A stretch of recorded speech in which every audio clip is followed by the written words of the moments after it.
Here's the record. And there you go. Welcome back to another Page Turner with Big Dog and Little Stuff. I'm Stephanie Bernard. I am Tom Hutchison. And yeah, we're back. It's been like, what, a few weeks now? Yeah, we skipped a week. We did. My life has been crazy. So I kind of had to step away from doing shows for a couple of weeks, but we're here now. Good. Excellent. Hope all is at least wrapped up, if not just well in general. Yeah, I'm alive. Okay. At this point, I mean, I'll take it. I mean, that's after, I don't know, where are we? We're 3 months ish into serious quarantine, and we're about to be told we have to do it again. I think that's where we all just kind of have to be. Right.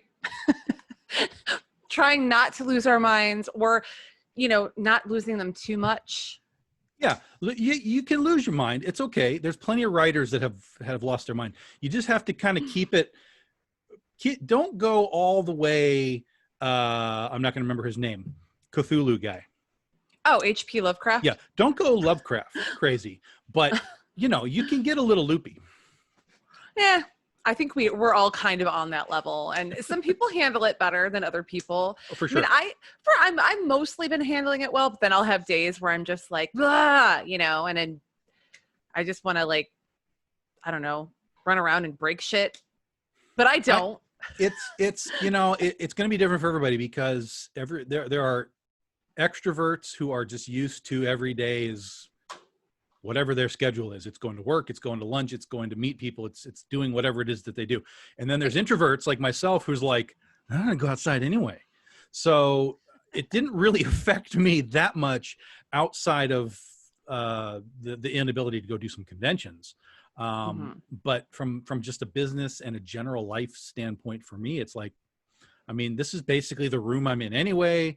This is the computer I use to write. I do my shipping in the other, it's basically the same for me, but I'm very much on the introvert side. So it didn't bother me to have sort of society collapse on me. Well, I mean, I'm an introvert too. I spend most of my time at home, but I like the option, because I would go, sometimes just to go get a dirty martini at this little place up the street. And technically I could still do it. They have an outdoor patio, but I don't feel comfortable because people are all, especially there, I've seen photos of people and they're the bar staff is like hugging and taking photos with people and their faces are smooshed together. And I'm just like, y'all are going to get sick. There's going to be that one fool in there that has it. And so I can't even go to my little escape place for my little stupid martini, Yeah. So and it gets a little maddening, but for the most part, it's you're right. It's basically life as usual. And I do miss conventions. We've talked about that. Sure. Just having that creative outlet to kind of, because I feel like that kind of gives me energy.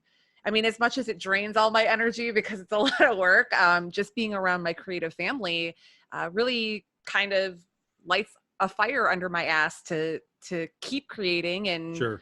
So I miss that. But yeah.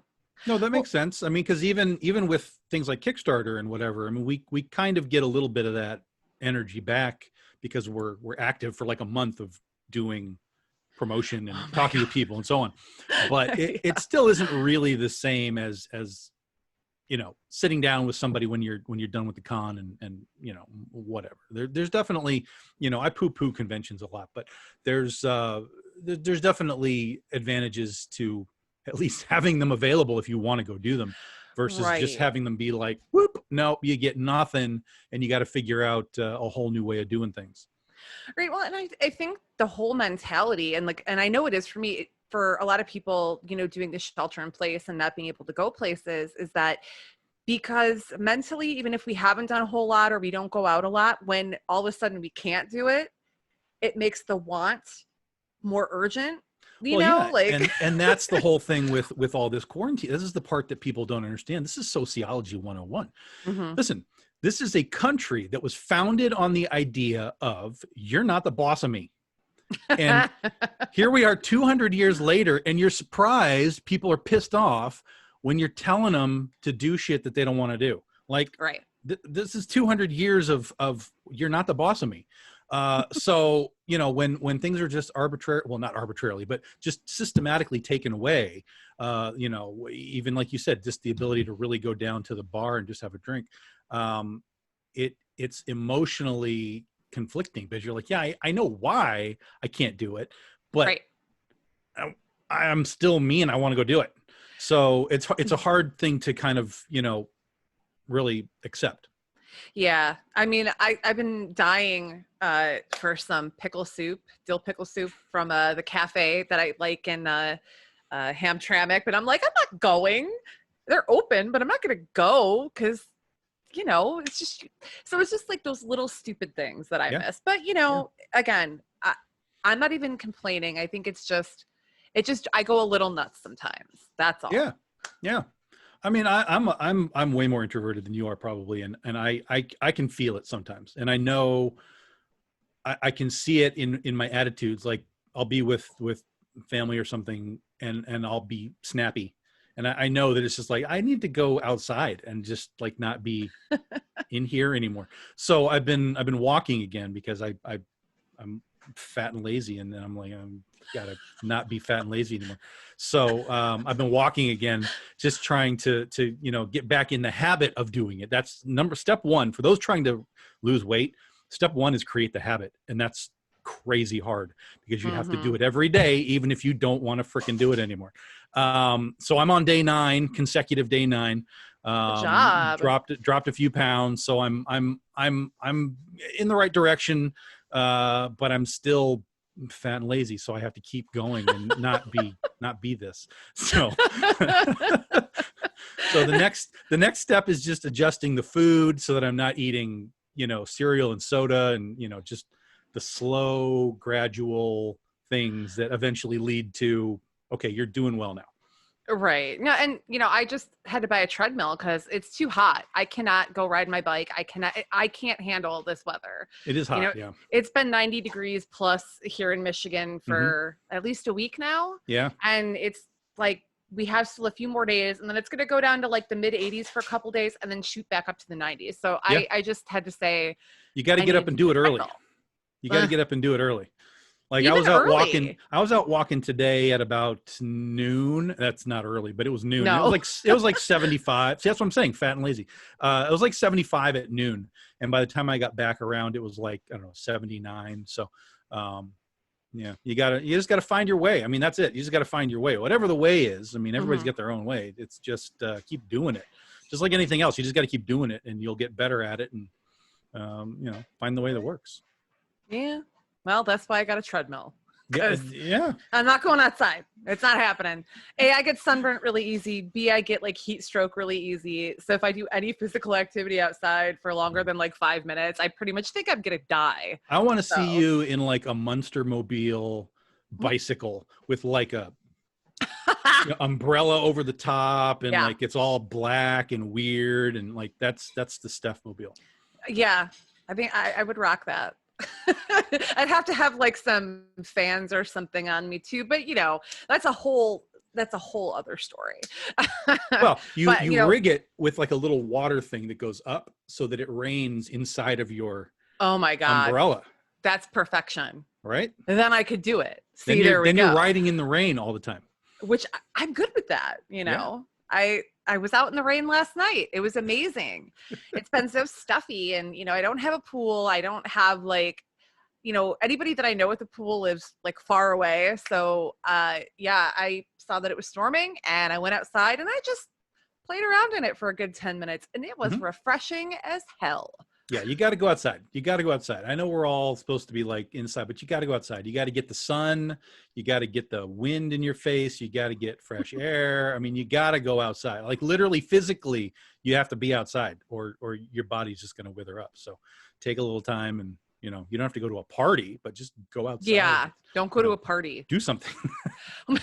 Speaking of that, like, okay, so I've gotten so many invites for like graduation parties, birthday parties, Like all this live stuff. parties. Yeah. Like at people's houses, they invite 30, 40 people and they're like, oh, well, we just invited like this side of the family and this side, you know, we're splitting it up into 2 parties. Like, it doesn't make sense to me. It's still 30 people plus all together, not socially distancing. They're all going to hug because they're like related and stuff. And so I'm not going, you know, and people are like, some people are like not taking it super well. And I'm like, you guys, you like the world around us. Hello. Like just, and these people, some of them have kids and I'm just like, really? Okay. I have no kids, you know, and I can't get my dog sick. So, but still, ain't worth it. People need to get their shit together. Yeah. It's weird. It's definitely weird.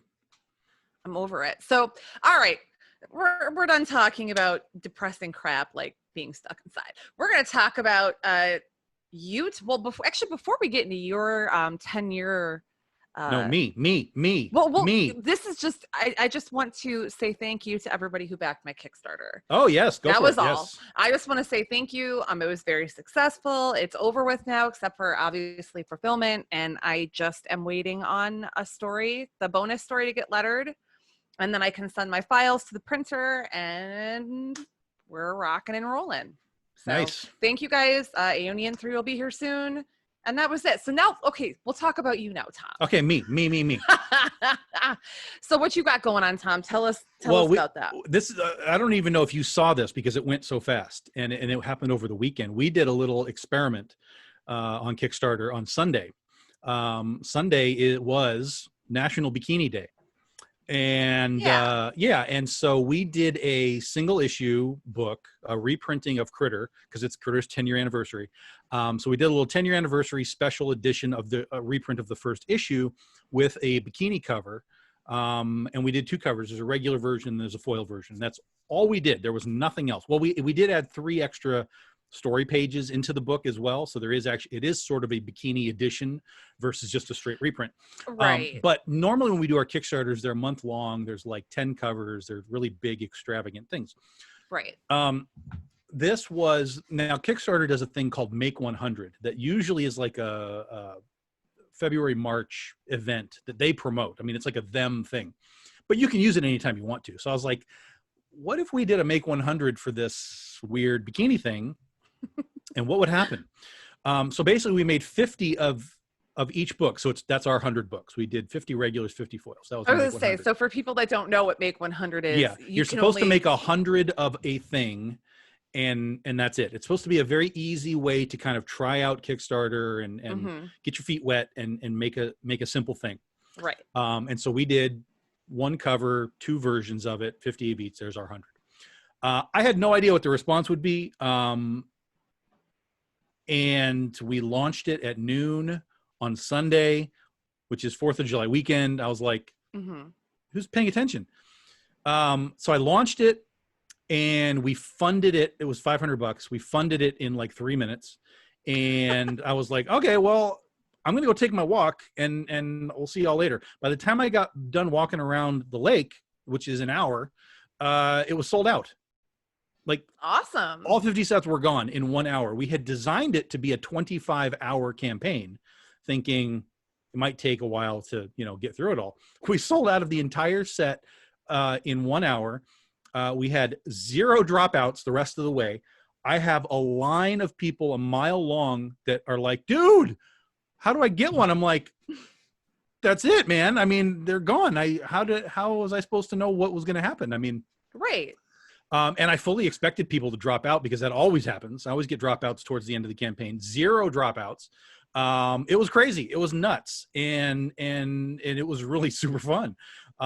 So, for those that are interested in kind of moving into the Kickstarter realm slowly. Now, granted, again, I have 10 years of experience. I have a character that's 10 years old. I have properties and IP that people understand, so on and so on. So it's not like I just came out of the woodwork and was like, Bikini Day, let's do it.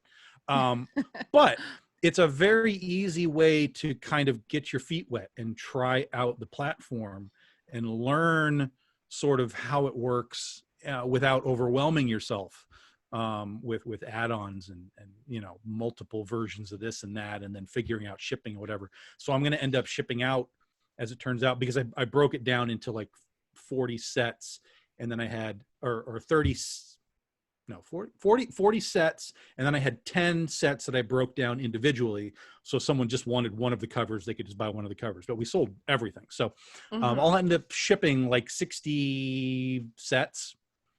So it's 60 packages to ship. So that's not difficult. That's easy. They're already at the printer because the book's already done.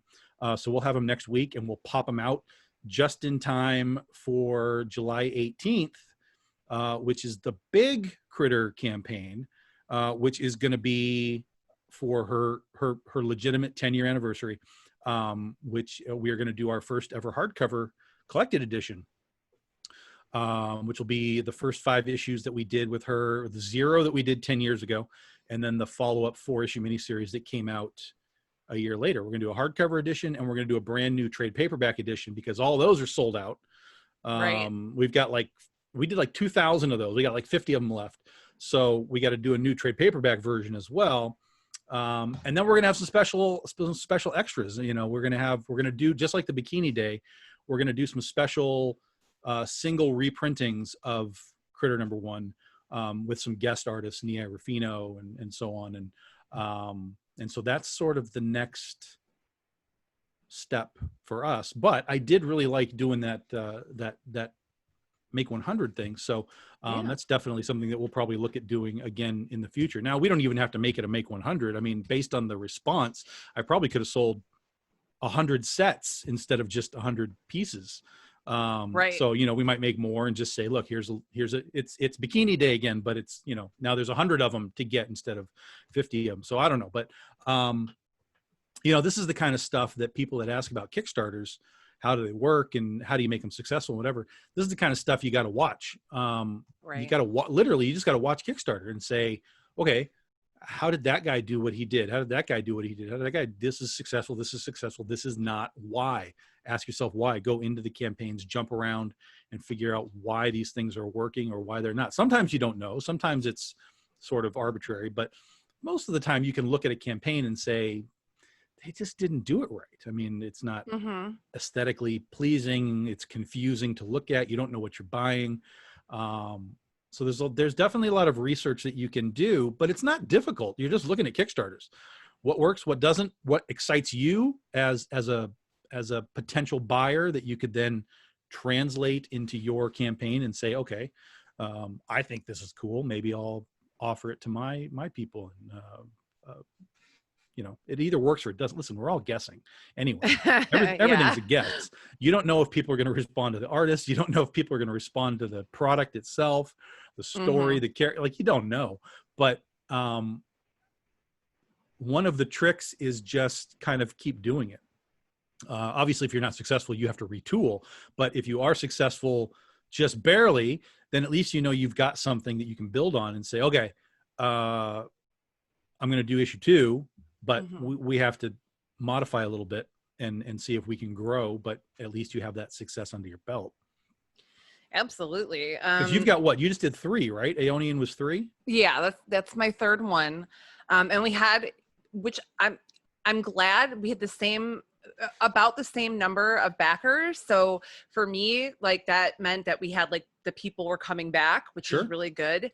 And honestly, I usually put more tier levels and more stuff in my last 2 Kickstarters had a lot like bigger ticket items, and this one I kept really simple. So I was really thrilled with keeping it really bare bones, that we still did the same numbers that we did the last one. So very grateful for that. But yeah, I don't know where I was going with that. Sometimes I just my brain just goes. This is just the rabbit hole podcast. I mean, we just go wherever we take us. But no, literally, we did the same thing on Princesses versus Zombies. We brought the costs way down on purpose across the board, and So while we didn't do the most money we ever made on a campaign, we Right. did have the most backers on a campaign that we've ever had by like 80. We had picked up like 80 more than we had on our previous best. So there's definitely something to be said for just making a simple, very easy to understand, not complicated campaign, because then people are going to be like, oh, it's not going to cost me that much to get in on this, and it looks cool, and I understand what I'm getting, so let me jump in. And that was, I mean, I have to attribute some of the change for Princess versus Zombies to the gaining of backers. I mean, it's also content. There's a Disney element to it because we used Disney style princesses and so on, but Right. so, when you're jumping around from genre to genre and book to book, it's hard to kind of quantify why people are here and not there, but because there's no consistency to it. But I think that we definitely saw a marked increase in backers due to a cheaper price. Oh, absolutely. And I back a lot of Kickstarters. A lot of times it's like creators that I know so I already know I'm going to like the product. So I'm like, cool, I'm going to back it. But I mean, there are days where I'll just go on Kickstarter and I'll look through the projects, because there's a lot of, creators that are on there that I don't know. And I'll just go through them and start backing stuff that looks interesting. And for me, when it has a lower price point and I'm going new into something, it makes me more likely to kind of put that money out as a risk. So I think it's a really good way to, entice people to try something new.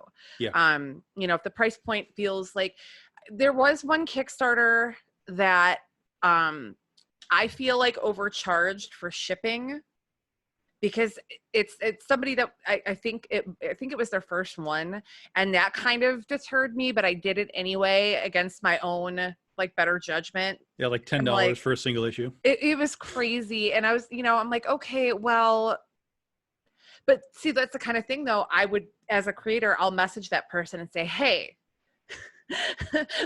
you might want to, if you want to be more successful in the future, maybe check your shipping rates and figure that out, and don't just throw a blanket number out there, because people see that and it scares them away. Yeah. It's true. So, I mean, I since it's my third Kickstarter, I know what to charge now for shipping, pretty much down to the cent. And I don't ship outside of the US because it costs too much money at this point, and they're not going to pay $25 to get a floppy shipped to them. They will. That is crazy. They will. Okay. Well, I'll keep that in mind. I'll keep that in mind for our international is not huge percentage, but if we're going to use let's say 500 backers as a number, we will probably get 40 to 50 international backers. So 10% you're looking at. Ish, okay. 5 to 10% ish, something like that. So it's not a huge number, but there are definitely people that want it, and they understand. And that's the thing is they understand already that that's what it's going to cost. They already get it. They know, dude, I live in Belarus, so it's going to cost $40 to ship this thing. They understand, and it's not a surprise. That's where it's really the problem. If it's a surprise, then you have kind of a weird knee-jerk reaction, oh, I didn't know it's gonna. No, these guys know they're hosed where they're at. So and you can even limit it, even if you just wanted to ship to Canada, for example, just to expand your base a little bit, you can just ship to Canada, and that shipping a floppy is going to be I don't know, $12 or something to ship just a floppy. So there's ways again, take steps. And it's almost like doing cons, you do them all in your little close-knit area, and then suddenly you go over here and you've expanded your audience a little bit more, and then you go over here and you expand your audience a little bit more. So yeah, that's my thought process on it. Well, yeah, and I think the last one I did, I had a few people from Canada just contact me directly and say, hey, here's my address, how much would it cost to ship? And I did it because they were interested, and it was something that was discussed beforehand. I have no problem doing it. It's just there's so many different categories for what countries, and so I just kept it simple. But I think you're right. There shouldn't be opening it up is not a problem. I think most people know that shipping, overseas, especially right now, is like crazy. Yeah. So, we'll see. We'll see. I got a while till my next Kickstarter, so I'll sleep on it. But you were talking about, doing research and like looking through Kickstarters and, seeing what works and what doesn't. I do that just because I'm on Kickstarter a lot. Either I'm running a Kickstarter or I'm pledging for a Kickstarter or whatever. Yeah. And one of the things that, I've perfected, I think at this point is, so, you have like the story section, which is basically what it is, this, like, what you're selling, all the information about your tiers, like maybe some part of the process that you went through to make it, whatever. Like, I feel like I've got that down really, really well, because it always, when I look at other Kickstarters, I feel like I've done more visually. Sure. And I don't know how to do graphics. So I have Dave from PodcastDetroit do my graphics for me, because he's so nice. Thanks, Dave. So, I mean, but there are other areas where I see where I'm like, okay, I can improve upon. So, know your strengths, and then, work on those weaknesses and just keep improving it as you go. Luckily, all three of mine have been funded, but I've had a lot of people help me before I did my first one. Sure. So that I didn't launch something completely ridiculous and, I had some clue as to what I was doing. Yeah, it's building the thing. It's having reasonable expectations of your goal. I mean, if nobody's heard of you and you're out here like, hey, I need $20,000 for this thing, it's like, you're not getting that. And there's no way you're getting that. But if you're coming in and you're like, hey, I'm a new guy and I got this thing and I need a couple thousand for my printing or whatever, if you do it right and you have and equally as important, and you have a product that's marketable, that people look at it and go, oh, what's that? You'll be fine. You'll find a way to make it work. Absolutely. I have a friend who's running his first Kickstarter right now, and I think he's about 50% funded. But his goal is like $1,000. So for him, it's his first, and that's what I did with my first Kickstarter. Even though it cost me more than that to pay my team, to get a book done. I paid for the first book out of my own pocket so that I could.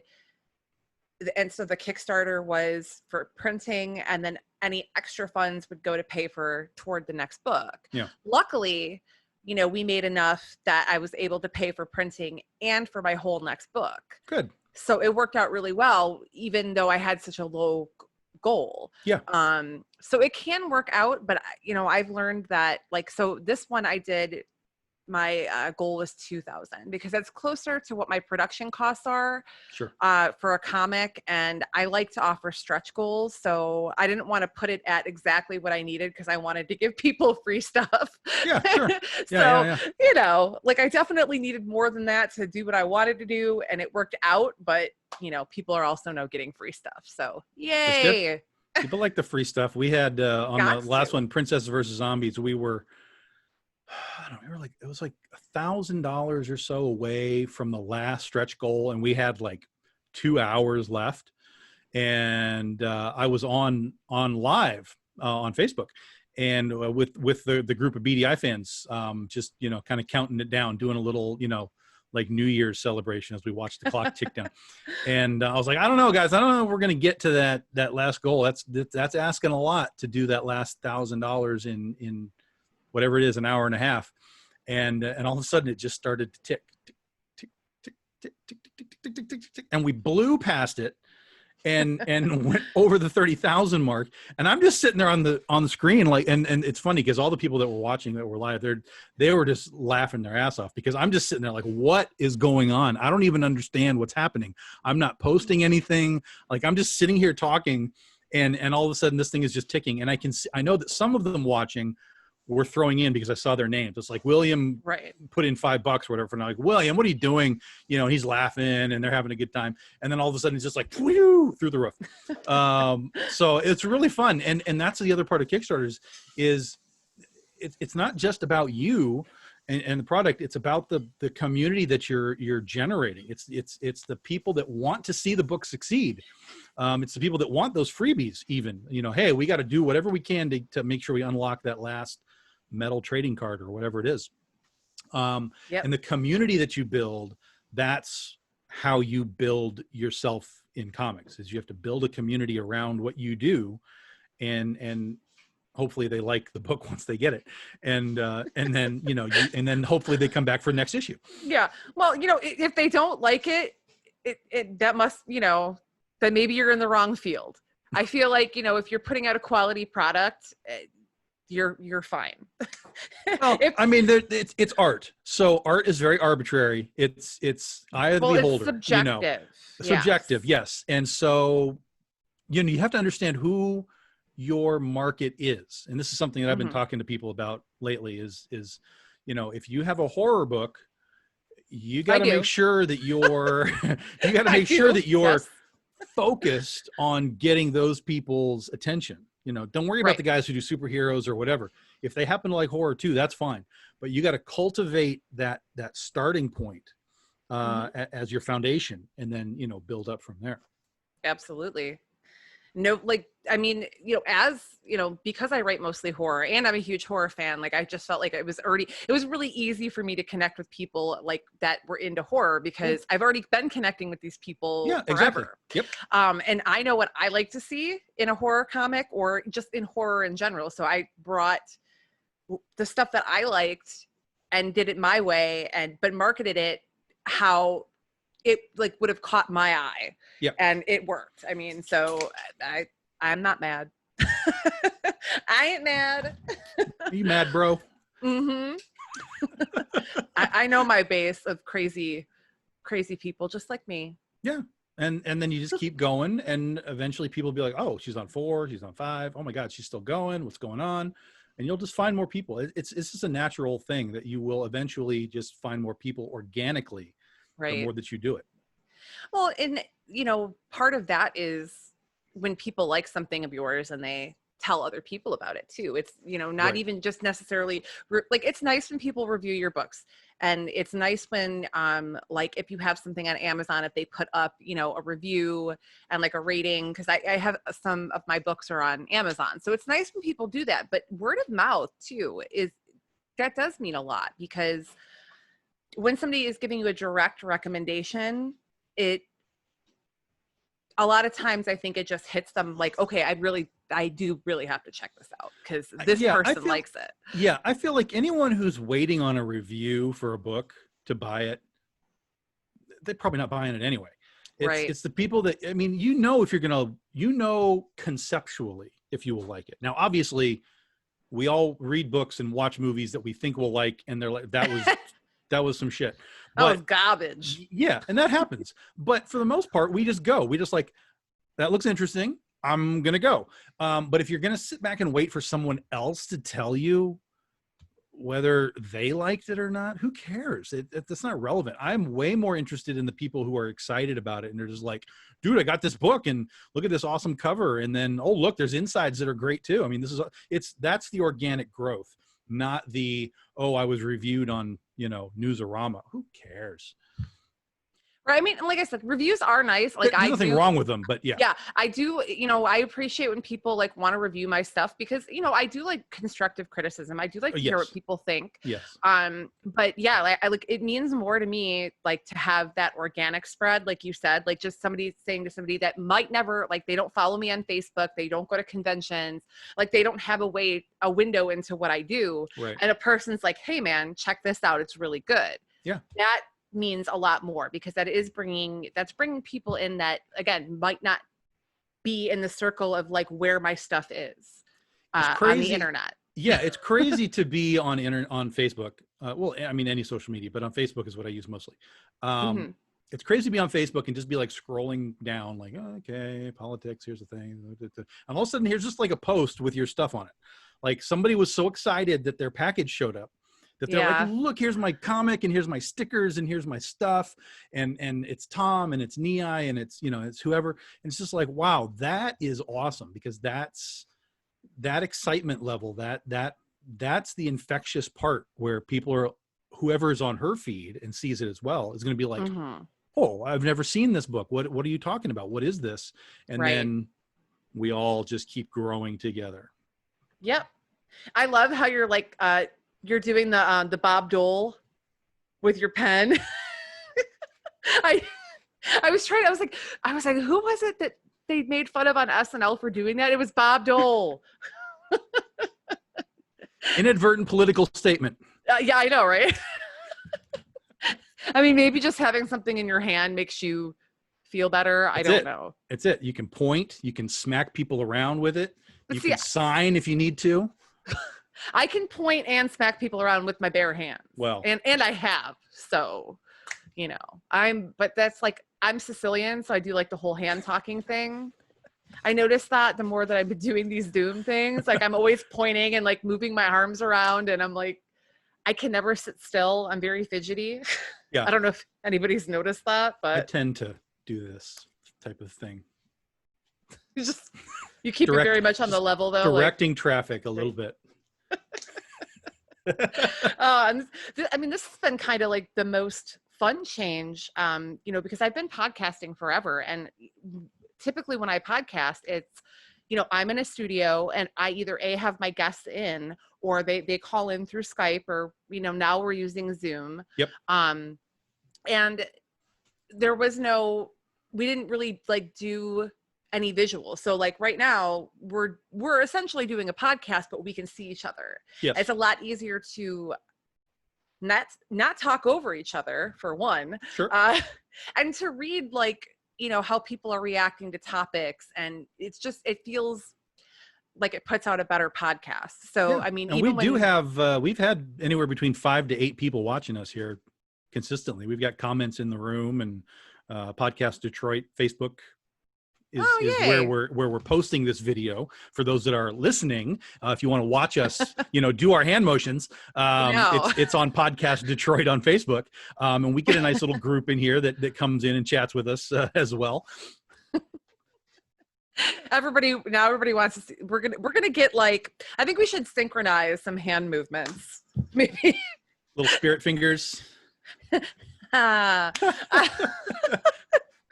Oh my God. But yeah, so it's been kind of nice with doing the Zoom and doing the podcast in that way. The only problem is that when we do these live things, like I have to put makeup on, and you know, like normally I would be wearing exactly what I'm wearing. It's hot, and I was like, I'm wearing very minimal clothing, like screw all this.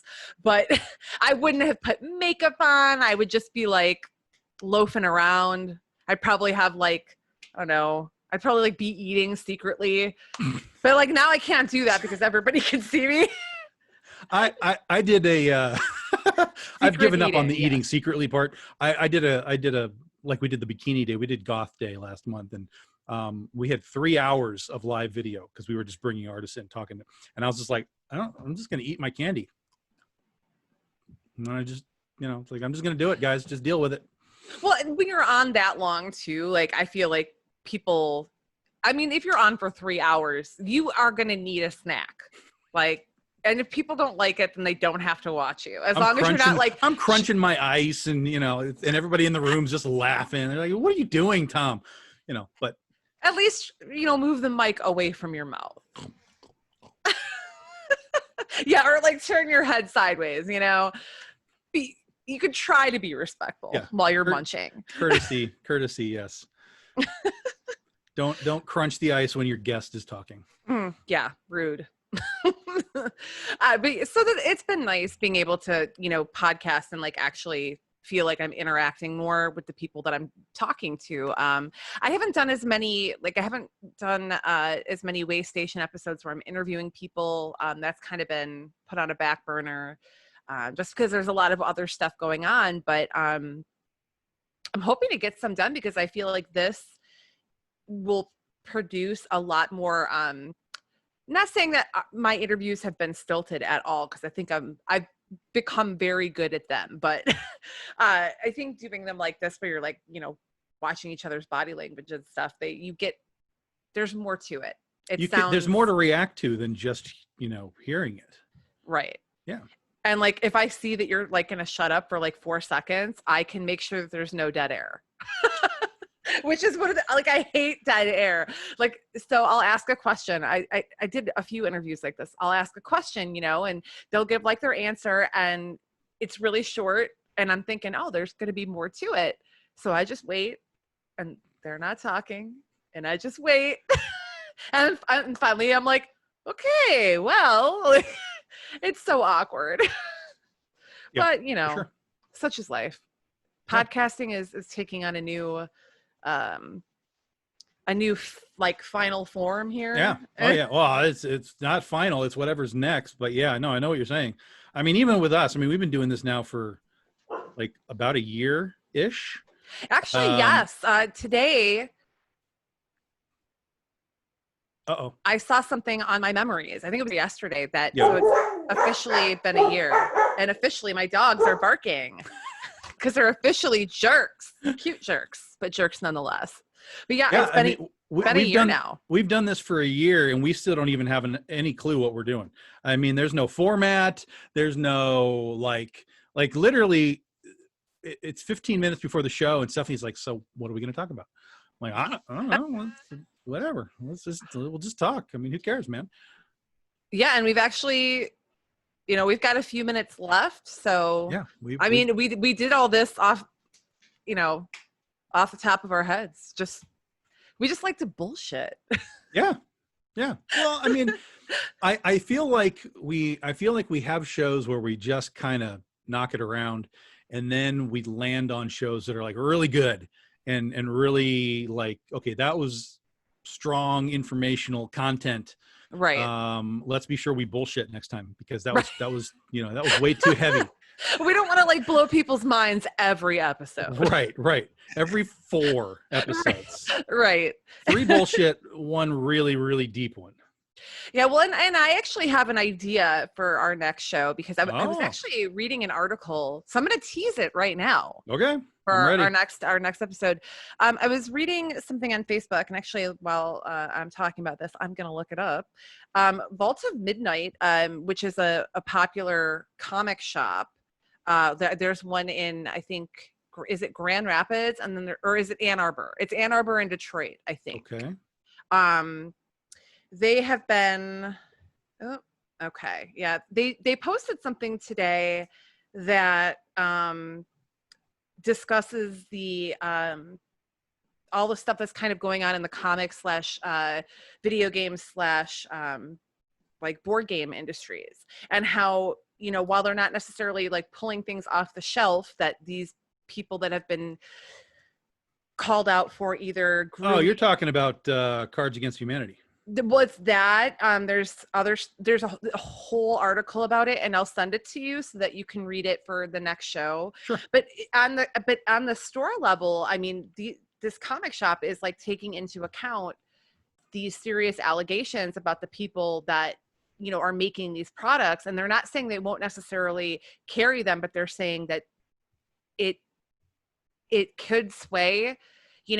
Because they want the community to feel safe and so I thought it was really cool that on a store level that this company was kind of taking a stance, and that they're always reviewing what's going on in the community and, working to make everything like as cool as possible, not necessarily pulling books per se, but if there's enough stuff going on, they might do that. Sure. Yeah. Depending on what it is. So I don't know. I thought it was kind of interesting that they made a big post about it. And then they attached an article that lists so many people that I honestly hadn't heard of being called out for like sexual harassment and things like that. So, I mean, that is kind of a heavy topic, but it's something that unfortunately happens in like pretty much every industry. So to not talk about it is just kind of like ignoring something that is relevant, you know. It's not a comic book problem. It's a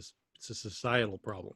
Right. But, we us being in the nerd community, we hear all of the nerd side of it versus the, Wall Street side of it and all that kind of stuff. So yeah, no, so I know some of the stuff you're talking about. Yeah, I would say, I know, like, Warren Ellis was one of the ones that really shocked people, and it actually shocked me. But then again, I don't know Warren Ellis in person. So I shouldn't say I was shocked. I guess I was more disappointed. Sure. Because, very talented. I've always kind of looked up to him. And, when you see stuff like that, it makes you rethink, like, okay, I'm not saying he's not talented still, because clearly he is, but when people behave differently than you imagine them to, it kind of, I don't know, it puts a little dirt on their stuff. Like it makes it look a little dirty, in my opinion. That's just how I am. But anyway, so we'll talk about that, and I've got a couple other things, but I figured I might as well tease that. I thought, because there's a lot going on that I think people don't know about, including myself, until just now before the show. So might as well discuss it for a few and inform people. Yeah, absolutely. Is there anything you would like to talk about before we head off? I think we're good. I mean, like I said, the next thing for me is July 18th. It's Critters 10-year anniversary on Kickstarter. So we're going to have our nice, fun hardcover book. That's basically in 10 days. And then, I mean, the fall is going to be so ridiculous. There's so much going on. But we can dive into all of that and piece it out as we go. So actually, if we do, let me look at the calendar here. If we're doing, so in 2 weeks, if we go back to 2 weeks, we will do this on the 21st, which will be right after we launch.